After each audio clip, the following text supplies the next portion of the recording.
അപ്പോൾ ഇന്ന് എണീറ്റ് വന്നപ്പോൾ നല്ല അടിപൊളി മഴയായിരുന്നു കേട്ടോ. അതുകൊണ്ട് തന്നെ എണീക്കാൻ വലിയ ഇൻട്രസ്റ്റും കാര്യങ്ങളൊന്നും ഉണ്ടായിരുന്നില്ല. പിന്നെ ഇക്കാക്ക് ജോലിക്ക് പോവേണ്ടേന്ന് ആലോചിച്ചപ്പോൾ ഞാൻ തനിയെ എണീറ്റ് വന്നതാണ്. എണീറ്റ് വന്നിട്ട് നേരെ പോയി ഫ്രിഡ്ജിൽ നിന്ന് പാലും അതുപോലെ തന്നെ ദോശക്കുള്ള മാവും തേങ്ങയൊക്കെ എടുത്ത് വന്നിട്ടുണ്ട്.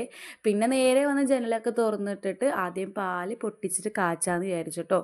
ആദ്യം തന്നെ ചായയാണ് ഞാൻ ഇവിടെ പൊതുവേ കാച്ചാറുള്ളത്. ചായ കാച്ചി കഴിഞ്ഞിട്ടാട്ടോ ബാക്കി എല്ലാ പരിപാടിയും ചെയ്യാറുള്ളത്. പെട്ടെന്നെങ്ങാനും ചായ കുടിക്കണമെന്ന് തോന്നിക്കഴിഞ്ഞാൽ പകർത്താൽ കുടിക്കുക, അത്രയേ ഉള്ളൂ. പിന്നെ ഇതാ ദോശക്കല്ല് വെച്ചിട്ട് ഞാൻ നേരെ ദോശ ചുടാന്ന് വിചാരിച്ചു. ദോശക്കാണെന്നുണ്ടെങ്കിൽ തണുപ്പ് പോയിട്ടുണ്ടായിരുന്നില്ല കേട്ടോ. അതുകൊണ്ട് തന്നെ എൻ്റെ ദോശൻ്റെ അവസ്ഥ ഞാൻ നിങ്ങൾക്ക് കാണിച്ചു തരാം. പിന്നെ ഇതാ കുറച്ച് നെയ്യും കൂടി തൂക്കി കൊടുക്കുന്നുണ്ട്. ഇവിടെ ഓയിലിനെക്കാട്ടിയും കൂടുതൽ ഇഷ്ടം നെയ്യ് തന്നെ കേട്ടോ. നെയ്യ് നല്ലൊരു പ്രത്യേക ടേസ്റ്റാണ്. ദോശൻ്റെ തണുപ്പ് പോകാത്തതുകൊണ്ട് കുറച്ച് വിട്ടായിട്ടോ ദോശ കിട്ടിയത് കല്ലിൽ പിടിച്ചിട്ടുണ്ടായിരുന്നു. പിന്നെ ഞാൻ തണുപ്പ് പോകാൻ വേണ്ടിയിട്ട് കുറച്ച് നേരം വെച്ചിട്ട് മുറ്റത്തോട്ടൊന്ന് ഇറങ്ങി നോക്കിയതാണ്. നല്ല മഴ പെയ്തിട്ടുണ്ട്. അതുകൊണ്ട് തന്നെ പട്ടിയും കയറി അലമ്പാക്കി എല്ലാം ഇട്ടിട്ടുണ്ടായിരുന്നു. പിന്നെ ടി വി വെക്കാമെന്ന് വിചാരിച്ചു കേട്ടോ. രാവിലെ നീറ്റ് കഴിഞ്ഞാൽ ഞാൻ ടി വി വെക്കാറുണ്ട്. നല്ല പടങ്ങൾ എന്തെങ്കിലുമൊക്കെ ഉണ്ടെങ്കിൽ കാണാറുണ്ട്. പിന്നെ മേശപ്പുറത്ത് കുറച്ച് ചപ്പും ചോറൊക്കെ ഉണ്ടായിരുന്നു, അതൊക്കെ എടുത്ത് ഞാൻ എല്ലാം ഒതുക്കുന്നുണ്ട്. ഇപ്പം എന്തായാലും ഫുഡ് കഴിക്കാനുള്ള ടൈമാവും. പിന്നെ എല്ലാവർക്കും എണീറ്റ് വന്നപ്പോൾ ചായ പകർത്താണ്. ഇക്കാക്ക് എണീറ്റ് വന്നിട്ടുണ്ട്, അതുപോലെ തന്നെ ഐനൂസ് എണീറ്റ് വന്നിട്ടുണ്ട്. അപ്പോൾ ഇക്കാക്കും എനിക്കുള്ള ചായ ആദ്യം പകർത്തി. പിന്നെ ഇതാ ചട്നിയും ദോശയും ഇവിടെ സെറ്റാണ്.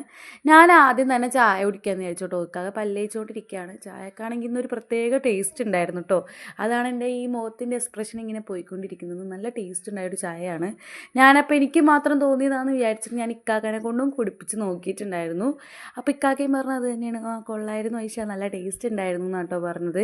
പിന്നെ ഇക്കാക്ക വന്ന് ഇക്കാക്ക് ഫുഡൊക്കെ കൊടുത്തപ്പോഴത്തേക്കും ഐനൂസ് എണീറ്റ് വന്നിട്ടുണ്ടായിരുന്നു. അപ്പോൾ ഐനൂസിന് ചായ കുപ്പിയിലാക്കി കൊടുക്കുക കേട്ടോ ചെയ്യുന്നത്. അവൾക്ക് കുപ്പിയിൽ കുടിച്ചേ ശീലമുള്ളൂ, ഗ്ലാസ്സിൽ കുടിപ്പിച്ചതിന് ശീലമാക്കണം. ആൾക്ക് 3 വയസ്സാവാനായി ഇപ്പോൾ. അങ്ങനെ എന്താ അവൾക്കുള്ള ചായ പകർത്തിയപ്പോൾ കുറച്ച് പോയിട്ടുണ്ടായിരുന്നു. പിന്നെ അവിടേക്കൊന്ന് ക്ലീൻ ചെയ്തിട്ട് അവൾക്ക് ചായ കൊടുത്ത് അവളൊന്ന് നിലത്തിറക്കി നിർത്തിയിട്ട് ഞാൻ നേരെ പോയി റൂമൊക്കെ ഒന്ന് ക്ലീൻ ചെയ്യാമെന്ന് വിചാരിച്ചിട്ടോ. ബെഡൊക്കെ ഒന്ന് കൊട്ടിക്കൊടഞ്ഞ് വിരിക്കുന്നുണ്ട്. അപ്പം അത്രയേ ഉള്ളൂ എൻ്റെ വീഡിയോ. അപ്പം നിങ്ങൾക്ക് ഇഷ്ടപ്പെടാമെന്നുണ്ടെങ്കിൽ ഒന്ന് സബ്സ്ക്രൈബ് ചെയ്ത് സപ്പോർട്ട് ചെയ്യാൻ മറക്കരുത്. അപ്പം അടുത്ത വീഡിയോ ആയിട്ട്